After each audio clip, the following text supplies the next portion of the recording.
दोस्तों आज की वीडियो में हम बात करने वाले हैं कंपोनेंट्स की जो इलेक्ट्रॉनिक और इलेक्ट्रिकल फील्ड में सबसे ज़्यादा इस्तेमाल होते हैं।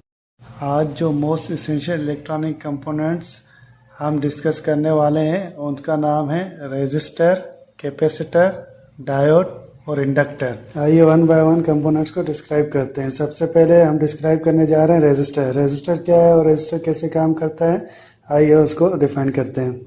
रेजिस्टर एक ऐसा कंपोनेंट है जो करंट के फ्लो करने में रुकावट पैदा करता है। जैसे कि रेजिस्टर का मतलब है रेजिस्ट मीन्स रुकावट पैदा करना। दोस्तों रेजिस्टर की सिंबल्स इस तरह होती है, इसके एक ये सिंबल होती है और एक ये सिंबल होती है, और रेजिस्टर को आर से भी रिप्रेजेंट करते हैं। और रेजिस्टर रियल लाइफ में इस तरह दिखता है। दोस्तों रेजिस्टर की ज़रूरत क्यों पड़ती है? जैसे कि हम सबके घरों में इलेक्ट्रिकल इलेक्ट्रॉनिक्स इक्विपमेंट मौजूद होते हैं, जैसे कि मोटर हो गया, लैंप, एलईडी, इन सब को चलाने के लिए करंट दरकार होता है। और हर इक्विपमेंट की अपनी इलेक्ट्रिकल रेटिंग होती है, करंट रेटिंग होती है। और इन सब इक्विपमेंट को अगर उतना करंट नहीं मिलेगा तो ये इक्विपमेंट जल जाएंगे। तो दोस्तों जो रेजिस्टर होता है उसका काम यही होता है कि करंट के फ्लो को कंट्रोल करता है। रेजिस्टर को कुछ इस तरह समझने की कोशिश करते हैं। जैसे मेरे पास एक रेजिस्टर है जिसको मैंने सर्किट में लगाया, और रेजिस्टर की एक साइड में मैंने करंट दिया जो I1 कहेंगे, और जो दूसरी साइड में करंट आएगा उसको I2 कहेंगे। अब लेट से जो I1 हमने दिया वो 5 एम्पियर है, और जो I2 आएगा वो कम होके आएगा 3 एम्पियर या 4 एम्पियर। और ये एम्पियर कम क्यों हुआ? जब ये रेजिस्टर से क्रॉस किया तो उसकी वजह से इसमें एम्पियर कम हो गए।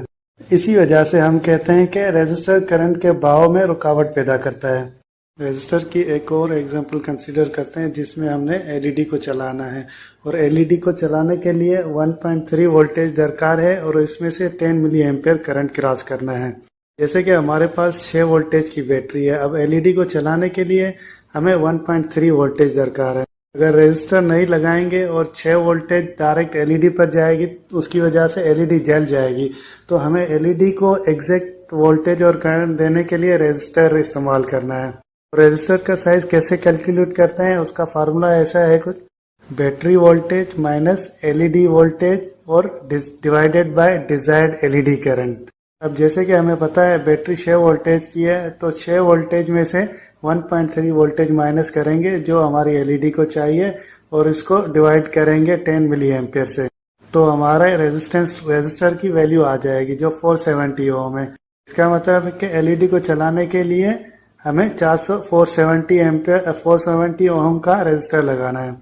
इसी वजह से हम कहते हैं रेजिस्टर एक ऐसा कंपोनेंट है जो वोल्टेज ड्रॉप करता है और करंट लिमिट करता है। और रेजिस्टर को मेजर करने के लिए ये उसका यूनिट ओम है। अब हम बात करेंगे दूसरे कंपोनेंट की जिसका नाम है कैपेसिटर।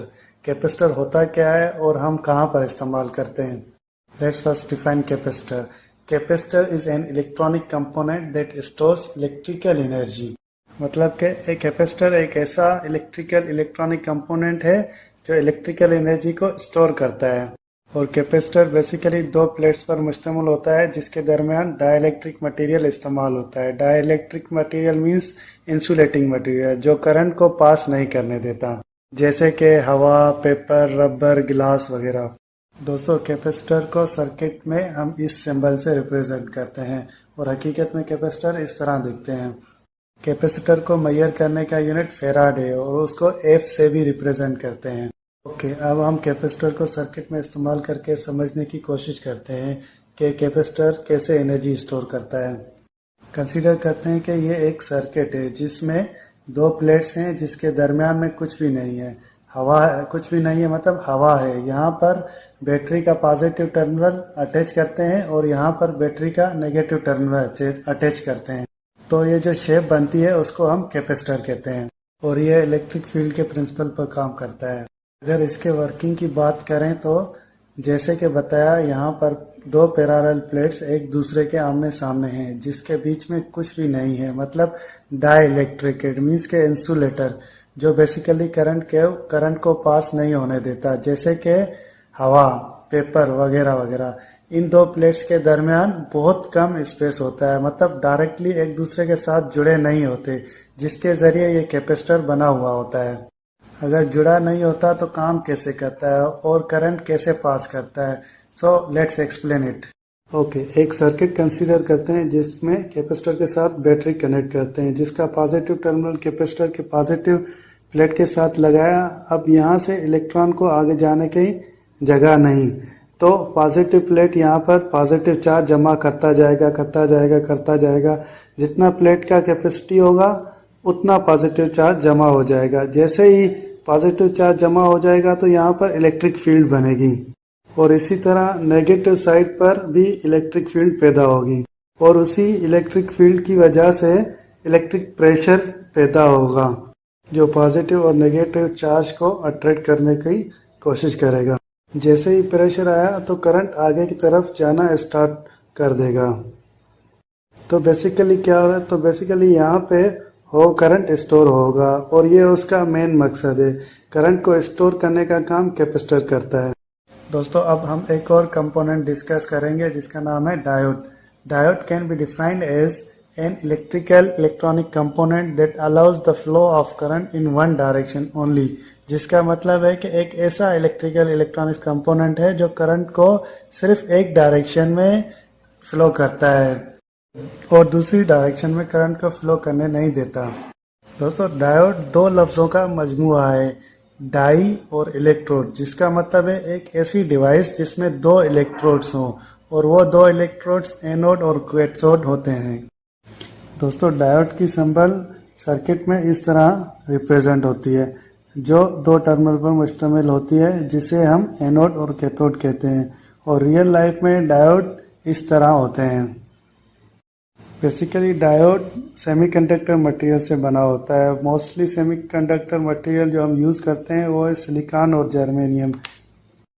दोस्तों, अब हम डायोड को मज़ीद समझेंगे कि ये पी एन क्या है और उनके बीच में जंक्शन कैसे बनता है। जब हम पी टाइप और एन टाइप सेमीकंडक्टर को मिलाते हैं तो उनके दरमियान जो जंक्शन बनता है उसे हम पी एन जंक्शन कहते हैं।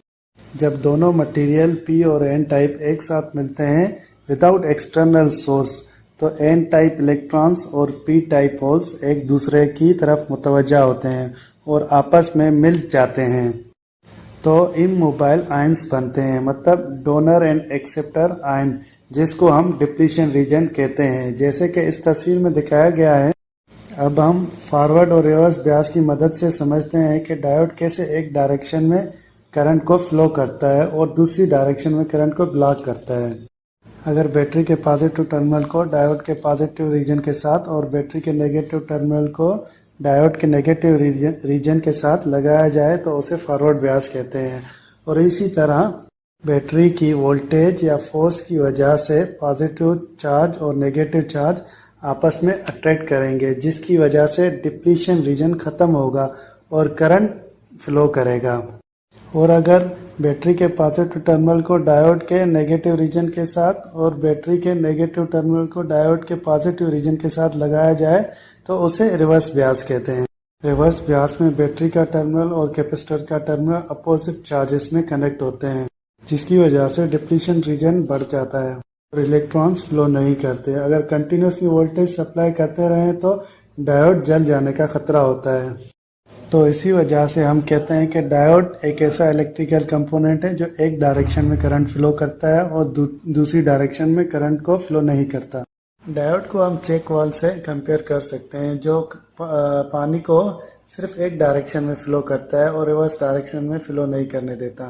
दोस्तों, अब हम एक और कंपोनेंट को डिस्क्राइब करेंगे जिसका नाम है इंडक्टर। इंडक्टर क्या है और इंडक्टर कैसे काम करता है, let's define it. Inductor is basically coil of wire. An inductor can be defined as inductor is a component which stores electrical energy in the form of magnetic energy when electric current flows through it, and also inductor oppose sudden change in current. जिसका मतलब है कि inductor एक coil of wire है। जैसे कि अगर एक वायर में कुछ लूप्स बनाएं तो वो एक इंडक्टर बन जाता है। ओके, इंडक्टर के बारे में तो हमने जान लिया कि वो एक कॉइल ऑफ वायर है। अब हम जानेंगे इंडक्टर काम क्या करता है।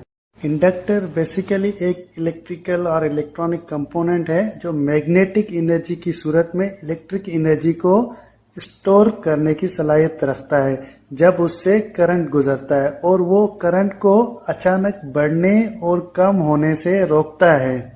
ओके, अब हम जानेंगे कि इंडक्टर सर्किट में काम क्या करता है। ओके, लेट्स सी, नीचे दिए गए सर्किट में हमारे पास एक एलईडी और एक रेजिस्टर सीरीज में इंडक्टर के साथ है, और पावर को ऑन ऑफ करने के लिए एक स्विच भी है। इंडक्टर के बगैर ये सिर्फ एक आम एलईडी सर्किट होगा। जब स्विच ऑन करेंगे तो एलईडी फौरन चल जाएगी, मींस रन होगी। लेकिन इंडक्टर एक ऐसा कंपोनेंट है जो करंट में मौजूद तब्दीलियों का मुकाबला करता है। जब स्विच ऑफ होता है तो कोई करंट फ्लो नहीं होता। जब स्विच ऑन होता है तो करंट फ्लो करना शुरू हो जाता है। इसका मतलब है करंट में एक तब्दीली है जिसकी इंडक्टर मुज़ाहमत करेगा। लिहाजा जीरो से सडनली मैक्सिमम करंट की बजाय ये आहिस्ता आहिस्ता मैक्सिमम करंट तक जाएगा। चूंकि करंट एलईडी की रोशनी की शिद्दत का फैसला करता है, इंडक्टर एलईडी को फौरी तौर पर ऑन करने की बजाय एलईडी की रोशनी को आहिस्ता आहिस्ता बढ़ा देता है। और जब हम इंडक्टर को डिस्कनेक्ट करते हैं तो क्या होता है? जब हम इंडक्टर को डिस्कनेक्ट करते हैं तो इंडक्टर करंट को फौरी तौर पर स्विच ऑफ करने से रोकता है। करंट सिर्फ एक लम्हे में इंडक्टर में फ्लो होना बंद नहीं करेगा। जब आप पावर बंद करते हैं या जब हम पावर बंद करते हैं तो इंडक्टर करंट के फ्लो करने की कोशिश को जारी रखेगा। ये अपने टर्मिनल्स में वोल्टेज को तेजी से बढ़ाकर करता है। ये दरअसल इतना बढ़ जाता है कि आप अपने स्विच की पिंस में थोड़ी सी चिंगारी या स्पार्क देख सकते हैं, और ये चिंगारी मुमकिन बनाती है कि करंट एक सेकंड के एक हिस्से तक बहता रहे, जब तक कि इंडक्टर के इर्द गिर्द मौजूद मैग्नेटिक फील्ड खत्म ना हो जाए। तो बेसिकली ये थी इंडक्टर की वर्किंग। जनरली कोई भी वायर जिसमें से करंट फ्लो होता है उसके गिर्द मैग्नेटिक फील्ड होती है। जैसे कि कोई भी एक सिंपल स्ट्रेट वायर है, अगर उससे करंट गुजरेगा तो उसमें मैग्नेटिक फील्ड बनेगी, पर वो मैग्नेटिक फील्ड बहुत कम होती है। ओके, अगर कोई कॉइल है और उस कॉइल में से करंट गुजरे तो मैग्नेटिक फील्ड ज़्यादा बनती है। या फिर एक कॉइल विथ कोर और उसमें से अगर करंट फ्लो करें तो मैग्नेटिक फील्ड बहुत स्ट्रांग बनती है, जिसका मतलब है मैग्नेटिक फील्ड इंडक्टर के इर्द गिर्द मौजूद करंट पर डिपेंड करती है। जब मैग्नेटिक फील्ड तब्दील होती है तो इंडक्टर के टर्मिनल्स में एक वोल्टेज बन जाती है जो इस तब्दीली की मुखालिफत करती है, जिसकी वजह से हम कहते हैं कि inductor is a component which stores electrical energy in the form of magnetic energy when electric current flows through it, and also inductor oppose sudden change in current, जो बेसिकली इंडक्टर की डेफिनेशन है। दोस्तों, inductor का sample जो circuit में हम use करते हैं वो इस तरह होता है, और रियल लाइफ में इंडक्टर्स इस तरह दिखते हैं, और इंडक्टर को मेजर करने का यूनिट हेनरी है। होप मेरी ये वीडियो आपको पसंद आई होगी।